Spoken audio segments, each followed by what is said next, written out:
Hi, this is Jeff Altman, the Big Game Hunter, and welcome to another episode of JobSearchTV. No BS job search advice, whichever way you're listening or watching it. Welcome.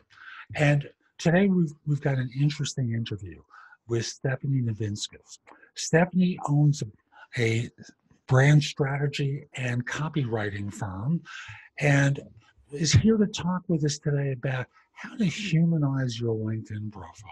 Because frankly, most of yours are pretty bad.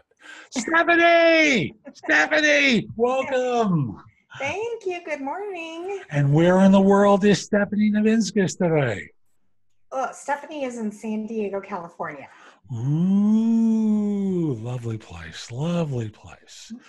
So, when you at Sizzle Force Marketing start looking at LinkedIn profiles, do you think they're as bad as I think they are? Most of them are atrocious, actually. Most of them are, and the reason they're atrocious is because they are so boring. They are so flat. They are so lifeless. And it's just like, I mean, it's a snooze fest. Yeah.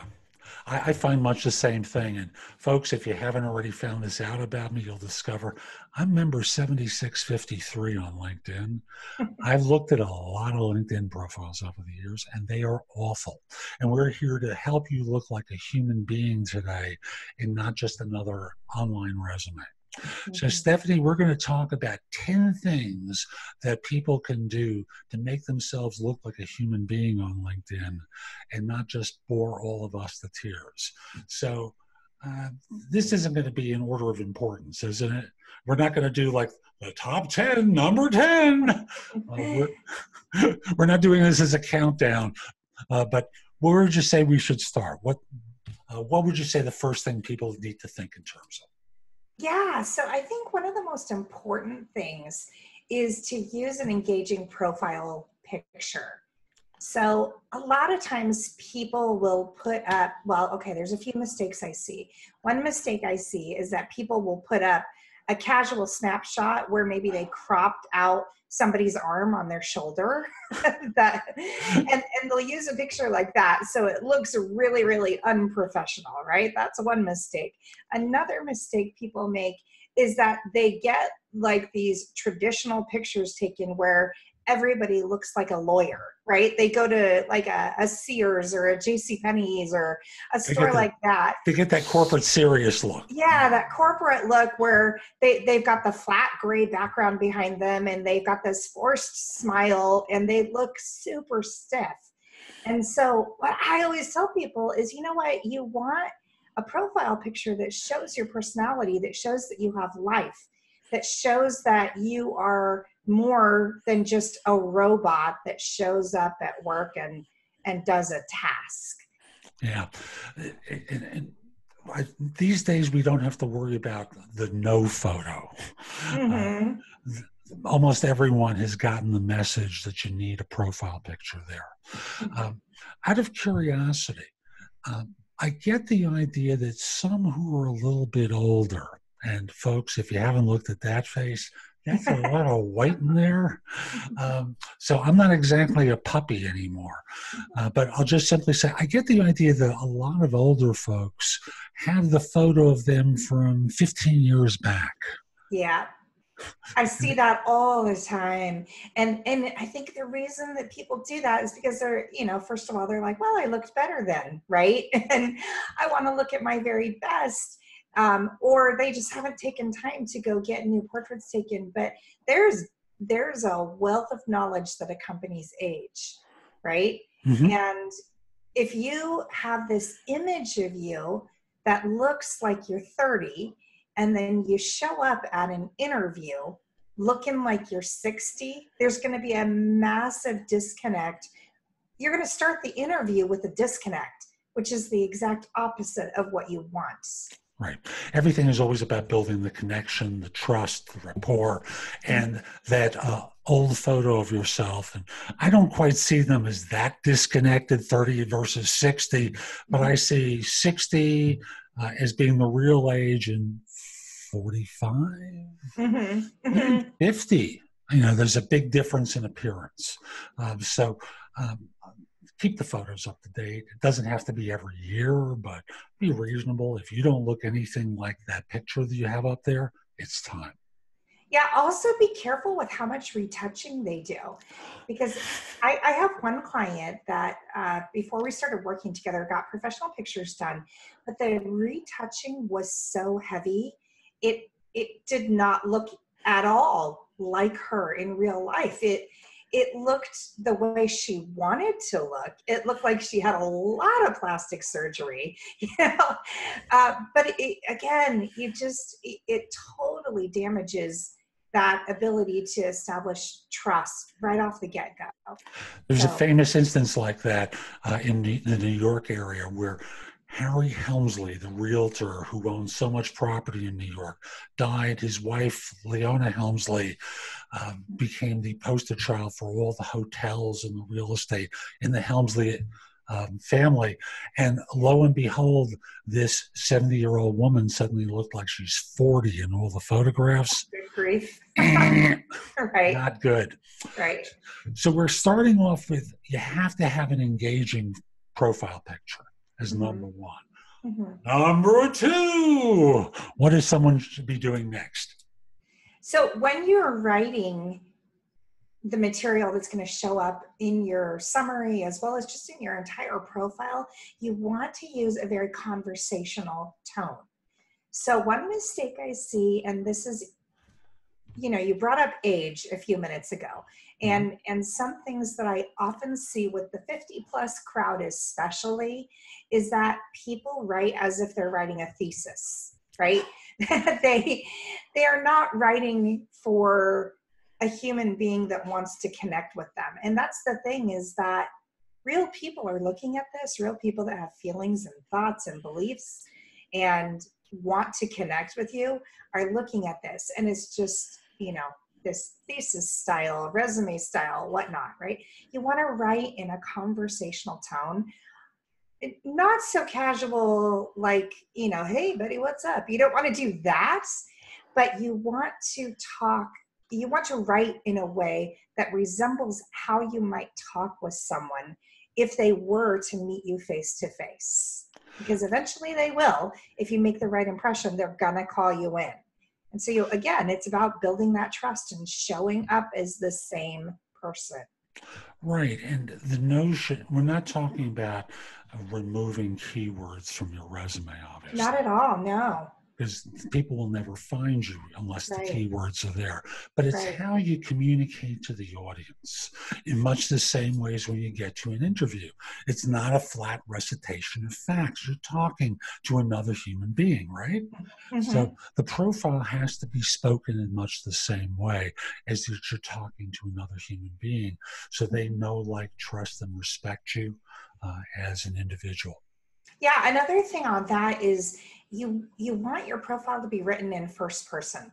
I see a lot of people that write about themselves in third person. I don't know why they do that. It's terrible. It's terrible. If you are trying to connect with other human beings, you would never show up and have lunch with a business meeting with somebody at lunch and say, so last weekend when Stephanie was with her family, you wouldn't do that in real life. So goodness sake, don't do it on your LinkedIn profile. Amen, sister. Number three. Number three, you want to use videos in your profile, right? Videos absolutely humanize the experience of looking at your profile, and they're really easy to add. When you go into the experience section of your profile, where you can add the different jobs you've had and the different things that you've done, you can add a video. And I think a really cool idea for a job seeker is to create a video. And you don't need to get any fancy equipment. You don't need to, have professional production, nothing like that. Get your iPhone, just make sure, you can get a little $10 stand for it to sit on. There you go. Like $10 for that baby, and press record and talk about your experience working there. What did you learn? What did you deliver? What did you love about working with that company? Why were you an asset to them? What were some of your accomplishments when you were there? If you had a video and it's not just a bunch of text to read, but it's somebody seeing you coming to life, you know, if you, like me, if you talk with your hands, right, do that on the video, you know, show up and let them hear the inflections in your voice. Let them hear the enthusiasm that you have for what you did, why you did it, how you did it, why anyone should care, all that good stuff. Really humanizes you. I agree wholeheartedly. We live in a time where the human connection is as much a part of the evaluation process as your real knowledge. Like I was introducing my son to someone who's an executive chef for a well-known restaurant in New York. And he spoke about how when they hire, 51% of the assessment that they do is for the person. Do we believe this person's going to work hard? Do they care about it? Because 49%, we want them to have some skill, but if they don't care, they'll never be good at their craft. So we want to hire a human being. So show yourself. That's right. Yeah. That's right. Yeah, because skills can be learned. Most skills can be learned. But a lot of personality traits are not super easy to change. And a lot of employers know this, right? They could teach you the skills of how to do the job. But showing, you know, having you shaped to show up as a certain personality type, not so easy. We agree wholeheartedly with one. Give me one quick second. I just want to close the blinds because I'm getting a glare. Ooh, close those blinds. We don't want it in your eye. Come back soon. Oh, there we go. I think that'll be a little bit easier to see now. Oh, good. How many fingers am I holding up now? Oh, what is that? 8? No, 3. Right, because we're up to number 4. Number 4. Okay, so I really encourage all of you guys to request recommendations from people that will talk about you as a real person, right? So one mistake a lot of people make is they request recommendations only from people that were authorities over them, supervisors, bosses, whatever you want to call them, right? Now, those are great because, you know, if you had a great experience working with a certain supervisor and they have wonderful things to say about you, fantastic. A future employer wants to know those things. However, it's your colleagues, your strategic partners, your clients that will talk about you in a different way. And I really encourage you to get recommendations from them as well. For example, if you're in a sales position and your clients are all like, you know what, I couldn't stop buying from the guy because he just made it so much fun, right? Those kind of things will speak volumes on a LinkedIn profile. When a potential employer sees that it's not just, well, so-and-so showed up for work every day on time and was always an exemplary employee, you know, and always brought blah, blah, blah, blah, blah. It's so like stale and hard and, you know, have them talk about your personality, have them talk about the culture of the company and how you contributed to it. Ask them to say things like, you know what, how do you describe me? I'm just curious. Give me 3 words that describe me. And they say, oh, well, you know, you're energetic and you're smart and you're lots of fun. Say something when you ask for the recommendation. Say, can you bring that up when you write the recommendation? Can you say things like that in it? Because that would be really helpful for people to see me as a whole person.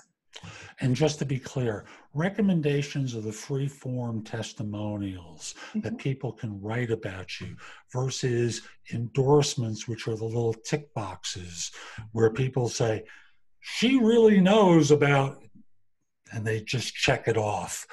Yeah. The recommendations do so much more because it gives texture to what your abilities and capabilities are and what you may have accomplished previously. Well, and anybody that spends any amount of time on LinkedIn knows that the endorsements, you can get endorsements from people that have never met you and never worked with you and know nothing about you. It's a way for them to get seen and get your attention that they've endorsed you. But, you know, the endorsement, I hate to say it, it's kind of meaningless because they don't know anything about you. So if somebody was like, oh, well, I see so-and-so endorsed you for X, Y, and Z, tell me about them. You'd be like, they don't know me. So recommendations carry a lot more weight than those endorsements do. Agreed. Now, so far, folks, just to do a quick recap, we've spoken about an engaging photo, being conversational, speaking in the first person, using video in your profile, and having great recommendations.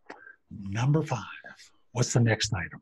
Number 5, add your volunteer experience. Ooh, interesting. Right? So you might be like, well, yeah, I volunteer for the local Boys and Girls Club, but what does that have to do with my job as an accountant or whatever job you're trying to get? It has everything to do with it because your volunteer experience reveals part of your heart. And again, skills can be taught, but that personality, that heart is very difficult to shape. And employers are looking for people that have hearts. They want people that will contribute at a higher level. So when you show that A, you are volunteering, that's a great thing. B, it shows certain organizations that you're passionate about, and it can become a great connection point, right? Somebody might say like, oh, I volunteer for the Boys and Girls Club too. Or you know what, I was in the Boys and Girls Club when I was a kid, and my big brother made such difference in my life. It's a great way to connect with people and also showcase what you care about. I'd also heard that in the LinkedIn algorithm, one of the things that LinkedIn does is show preference to people who have volunteer experience as well. Have you heard anything? That's really interesting. I actually have not heard that. So that's interesting. Yeah, I heard that, and I'm going to have a little bonus at the end for how to really get attention on LinkedIn and really juice it. But we've got adding your volunteer experience as being number 5.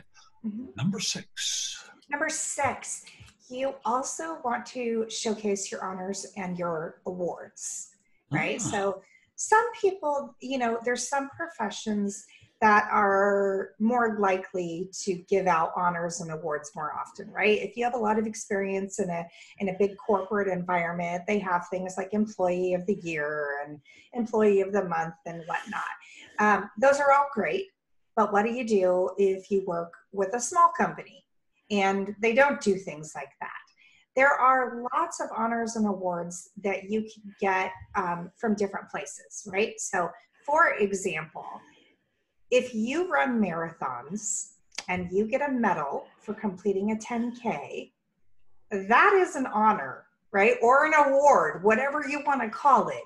It can be classified in there. And again, it becomes another connection point for you with a potential employer. So while you're like, running marathons has nothing to do with me being insert, whatever you are, right?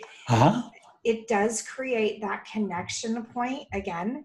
And it also says something about you. It talks about, everybody knows that if you run marathons, you have to train. You have to eat right. It takes a certain amount of discipline. Those are all things that, employers love healthy employees. Employers love to look at someone and say, wow, this person has some discipline, right? This person has some follow through.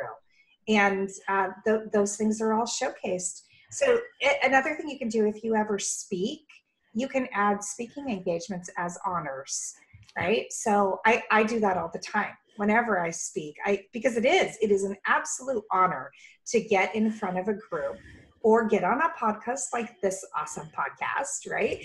And share that you have been featured as an expert. It is an honor, and it is something that establishes your credibility and positions you as an authority in what you do. And that's very, very attractive to an employer. Fabulous. And the podcast is number 1 in Apple Podcasts for JobSearch. Oh, we're talking now, right? Yeah. So we've got, in the next wave of items, adding volunteer experience, honors and awards. Number 7. All right, so here's where we get into adding interests outside of work, right? So if you have certain influencers that you follow in your industry, that's fantastic. Add them in the interest section. If you have certain companies that you love, add them. Now, you do want to choose those that are relevant to your industry, right? Mm-hmm. And what you do. But choose some that are outside of work as well. So, for example, and I'm going to get in trouble for saying this, but I like my Coca-Cola. I do. I know. People are going to tell me how bad it is for me, blah, blah, blah, right? But I love my Coca-Cola. It's my little treat, right? Mm-hmm. So for me to put that I love Coca-Cola, it's a silly example, right? But it is part of Stephanie, right? In my LinkedIn profile, I talk about how I'm fueled. No, I think I say I'm powered by caffeine, Yes, you right? do. Yeah. So I think that when you add things like that, like add schools, right? If you're like, maybe you didn't go to Notre Dame, but you're a huge Notre Dame football fan, add those things as things that you love. Again, connection with other people shows that you're more than just a robot showing up for work. And to be clear, when you look for Stephanie to connect with her after you've watched this or listened to it, it will say powered by caffeine. Yeah, it does. And I and, am. and today, so am I. Yeah, And I could tell you and I are caffeine friends. We are like brother and sister from another mister, right? and folks, this is all about creating the humanity about you. So you're not the flat personality or the flat, boring, in the box personality. You've got a degree of humanity to you. Well, everybody else is going to look the same, right? Yeah. If you want to get picked, right? If you want to be the one that stands out, you have to do things on your LinkedIn profile to make yourself stand out. Everybody is going to take that uber professional route and only talk about work and use their bullet points certain ways and lack humanity because that's what people think they should do, right? And nothing could be further from the truth, especially in today's marketplace. We're in a marketplace that values authenticity and humanity at a higher level than it ever has in the professional world. So it's especially important right now to, kind of push that old thinking aside and stand out and be real because it's really valuable. And I'm going to go an extra step. If you want a different job than everyone else's, you have to be a different person than everyone else. And thus, if you look like everyone else and act like everyone else and have a profile and resume like everyone else, what's the signal that you're sending? You think you're going to get more money? No. Going to have the better opportunity? No. You're an in-the-box thinker. That's the message that you're sending. So you got to open up and risk. Yep. So we're 1 through 7. We're on number 8. What's number 8 today? So I always encourage people to use a creative headline. Your headline, you definitely want to include your job title in it. What it is that you actually do. Again, like you had alluded to, keywords are critical on LinkedIn. That you want keywords infiltrated throughout your entire profile. So you definitely want some of those keywords that people will find you, that the people that you want to find you will be searching for in your headline. But have some fun with it. Like I said, I have powered by caffeine in mine, right? It says I'm a brand strategist, a copywriter, and a keynote speaker. But then underneath it, it says powered by caffeine. Right? It just gives it a little personality, a little like, okay, we can be a little lighthearted. We can be a little human here and have some fun. So you have permission. You have permission to take off the mask of perfection and be human. And the truth is, the mask of perfection isn't particularly perfect. Yeah. Well, and people see right through it too. Right. That's the other thing. Right. Number 9. Number 9. You definitely want to customize your URL.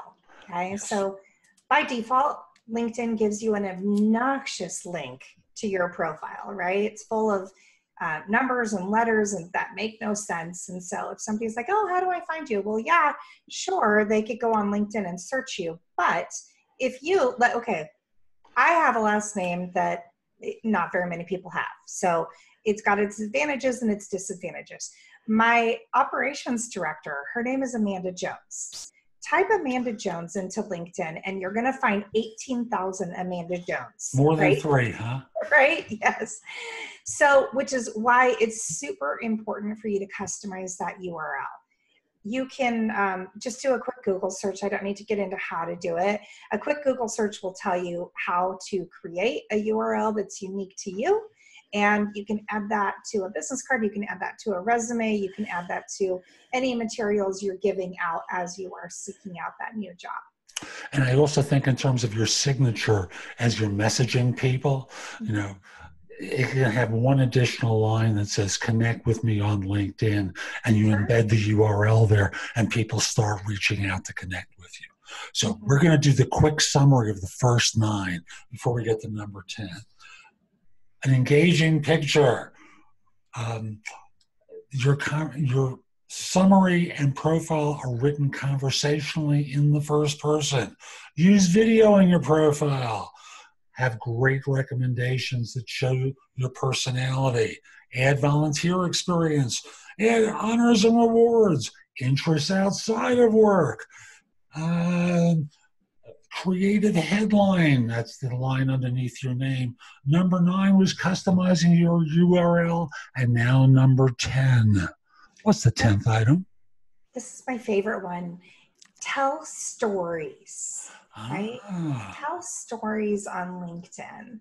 So when you write about a job that you've had in the past, don't just write about what you did. Talk about why you took that job. You could have done anything. You could have been we're in America, right? Now, I know you might have some international listeners, right? But let's just assume that most of us were raised in an environment that allowed for us to do pretty much anything we wanted to do. If we really wanted to be a doctor, we could go to medical school and become a doctor. If we wanted to be an astronaut, we could be an astronaut. If we wanted to be an entrepreneur that owned a restaurant, well, we could do that, right? We all had a certain amount of control in which direction we landed in, right? Mm-hmm. So I think telling the story of why you've chosen to do what you do is very, very powerful. Again, it shows that human side of you. It shows why you care. Mm-hmm. And, think about it from an employer's perspective. If I own a company and I'm looking to hire someone for a certain position, and they tell me why they love my industry, why it matters to them, why it has a bigger impact than a paycheck, I'm going to love them. I'm going to want them to work for me because I'm going to be like, they're not just here for the paycheck. They're here for the bigger cause. They're here because they share the vision that we have, and that we just know they're going to slide right into our culture. So talk about why you took a certain job. Talk about why you were good at that job. What did you do that was different than all the other people that had a similar title that you did, or possibly the people that were your predecessors, right? Maybe they established a great foundation in certain things and you came and you took it to a different level, right? Or maybe they were a disaster and you came and you cleaned up house, right? Talk about what you learned from being in different positions, right? So you might say, if you are talking about some experience that you got 20 years ago, 30 years ago, depending on how old you are, right? You might say, this was foundational in my career because I learned the most important things about what I do today, right? Over the last 20 years, I've really honed these skills, but this is where the foundation was set. This is where it was shaped. And again, that just shows this long-standing commitment that you have to your craft and the career that you've chosen to pursue, and how every step you've taken has led to where you are today and why that matters and why it's relevant. This is fabulous. Stephanie, I promised one more. This is the bonus. Yeah. And once people are reaching out to you, it is important to reply back after you've accepted the connection request. Now, Oh, I want to absolutely. be clear. I'm not telling you to accept everyone's connection requests. For example, in my case, I told you how early I am as a member on LinkedIn. I get them all the time, and I've stopped accepting them from outside the US because I just get too many of them. And LinkedIn limits the number of people you can be connected to 30,000. I'm not far away from that number. Wow. So, and with very little effort from me, people reach out to me all the time. And the trick that I've learned to get more people reaching out to you is the algorithm seems to like engagement through Messenger these days. So you always want to be responding back. And it could be something as simple as, hey, I appreciate you reaching out to me. I'm curious. What prompted you to do so? Mm-hmm. And some people will respond, hey, thanks, I appreciate knowing that. I was curious as to why you did it. And that causes the algorithm to start recommending you to more people. Mm. So develop that as a habit to reach back to people to find out why they decided to contact you for a connection request. And you'll start to notice the graph that LinkedIn offers you of people reaching out to you. I know I've seen mine go from relatively flat to a very sharp angle upward regularly. So it's not uncommon for me to have 4,000 people looking at my profile over the course of a 90-day period. That's amazing. Yeah. And Love it. again, I'm not connecting with people abroad unless they tell me that they watch my videos or listen to a podcast. But beyond that, no one outside the US. And thanks for hearing me on that one. Hey, Stephanie, Yes, how can sir. people find out more about you?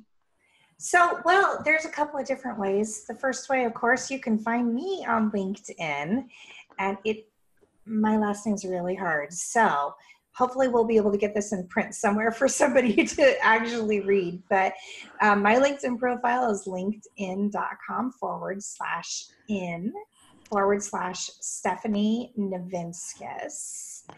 However, if you want to make your life a little bit easier, and if you want to get something cool that's really going to help you and it's free, I'd like to actually give you a gift, and you won't have to spell my last name to get it if that's okay.